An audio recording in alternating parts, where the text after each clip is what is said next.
Moin Leute, heute reduzieren wir die Motorleistung einer Honda CBF 600. Die Bauweise des Motorrads macht es uns ein bisschen schwer, denn wir brauchen heute zwei Schraubenzieher. Das sind aber beides Kreuzschraubenzieher, der eine ist nur ein bisschen kürzer. Wir lösen also zunächst einmal diese Schraube hier unten an der Griffschale. Und sobald das erledigt ist, legen wir diese Schraube erstmal zur Seite.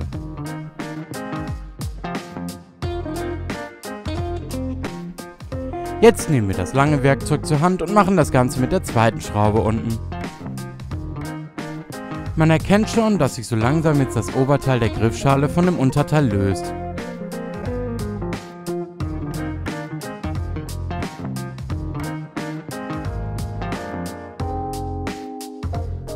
Sobald die Schraube gelöst ist, legen wir sie selbstverständlich ordentlich zur Seite. Das Unterteil der Griffschale ist in diesem Fall entscheidend, denn dort legen wir den Limiter ein. Der verfügt in diesem Fall über eine leicht unterscheidbare stumpfe und spitze Seite.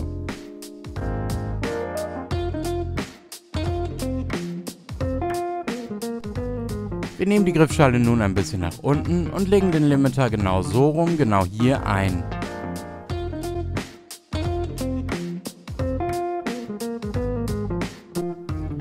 Und das ist jetzt etwas gefummelt und kann auch mal schief gehen. Wir setzen die Griffschale jetzt passend wieder an, überprüfen das Gas, das muss freigängig sein und dann ziehen wir die Schrauben wieder fest.